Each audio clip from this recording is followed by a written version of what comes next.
I always think that there's two types of players: players who love to win and players who hate to lose. Which one are you? I'm neither. Meaning? Meaning that I play to figure things out. I play to learn something, right? Because I think if you play with a fear of failure, or you play with the will to win, or that supersedes the fear of failure, I think it's a weakness either way, right? Because if you play with the fear of failing, you'll have the pressure on yourself to play, to capitulate to that fear. If you play with the sense of I want to win, then you have the fear of what happens if you don't. But if you find common ground in the middle, in the center, then it doesn't matter. You're unfazed by either, right? And that enables you to really just stay in the moment, stay connected to it, and not feel anything other than what's in front of you. So I try to just be dead center. So a lot of people in general are afraid of failure. How did you become one of those people who doesn't seem to be afraid of failing? It doesn't exist. It's not existent. What the hell does that mean?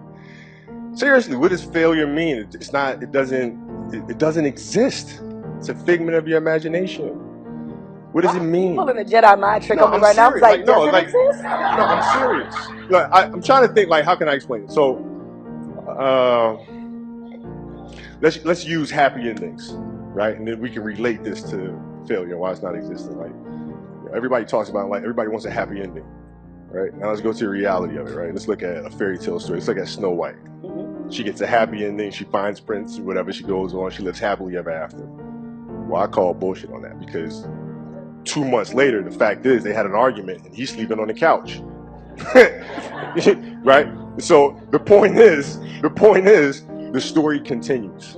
The story continues. So if you fail on Monday, the only way it's a failure on Monday is if you decide to not progress from that, right? So to me, that's why failure is not existent. Because if I fail today, okay, I'm gonna learn something from that failure, and I'm gonna try again on Tuesday.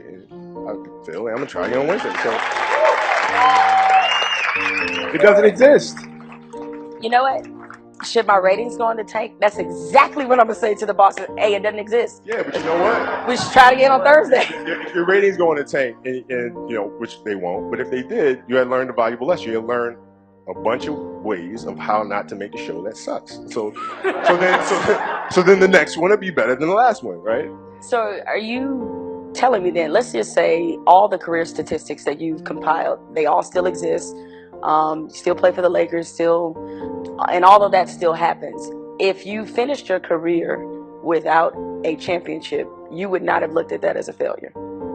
No, I would have looked at it as being extremely disappointed, because I had a dream and I had goals that I wanted to accomplish, right? And if I don't accomplish those goals, I have to ask myself why, right? And so from my position, the reason why I would not have accomplished those things is poor leadership, failure to communicate properly with my teammates and put them in positions to be successful, lack of preparation. All those things would be reasons why I don't win, right? So now, if that was the case in my career, I have to sit and I have to analyze that. And then as I move and I evolve, post basketball into business or whatever, those same weaknesses are going to reveal themselves there, right? So if I don't learn from that, I'm going to struggle here too, right? So I can take those situations and learn from those and have them, make me a better person later in life. But if I don't take that stuff and apply that someplace else, then that's failing, which to me is the worst possible thing you could ever have, is to stop and to not learn.